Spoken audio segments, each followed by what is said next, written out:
At 16, Winnipeg-born Jen Watkins has become a garbage gourmet. When she lived on the street in Philadelphia, she and her friends would swarm the trash bins of a park where businessmen ate their lunches. They would take one bite of a hot dog and throw it out. Once, they put down a red and white checkered flag and had a picnic. Now, the pickings are slimmer. I never found good garbage in Toronto. Trolling through refuse is an important skill for a homeless miner. So is finding a squat. A safe, abandoned building or a hidden alcove to sleep in. And so is developing a friendly technique for squeegeeing. Cleaning car windows at an intersection. That beats panhandling as a way to make enough money for one decent meal a day. That usually is an egg and potato breakfast in mid-afternoon for $3.95. Vegetarian. A few years ago, I would never have imagined living this way. But on the surface, my life in Winnipeg had been stable. Her parents were teachers. Jen was in a high school gifted class, singing in both youth choir and musical theater group. But behind the facade was a father with a temper who hit his wife and 2 daughters. I was told he doesn't mean that. It happens in every family. We girls began to stay out all night. Or stay at an aunt's place to escape the increased tension between our parents. Jen was a very bright, capable young lady.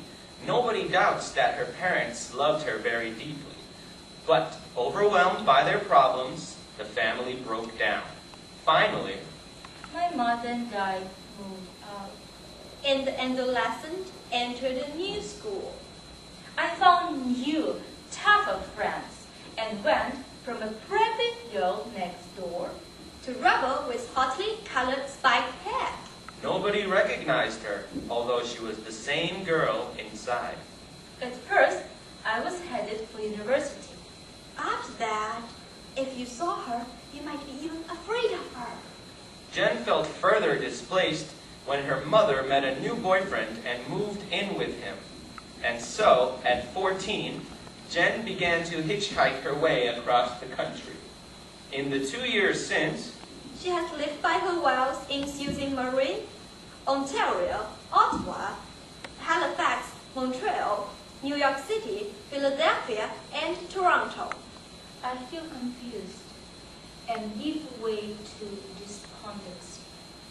Sometimes we homeless teenagers scrap enough money together to share hotel rooms. Mostly though, we resort to abandoned buildings and living off a patchwork of street services. A downtown drop-in center for a shower or laundry. A clinic does not require a health card for medical treatment. someone stole Jen's backpack with all of her IDs, journals, and poems she furiously scribbled To stay sane. while on the road. That's when I learned not to base my life on material possessions. Now, I keep it in my head. When things get too tough, We start to the road again. My next planned stop is the West Coast. We are afraid. We are afraid to Let people get to know us. We are afraid to get hurt. Jen is back in contact with her estranged parents and sister, all of whom are trying to build up their lives again.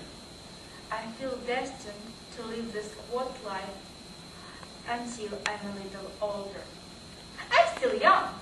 I can turn my life around. But statistics show that the longer a youth is homeless, the harder it is to make it back into the mainstream. You see a flower growing, and then there's a blight. And you wonder if the damage is too great for the flower to continue.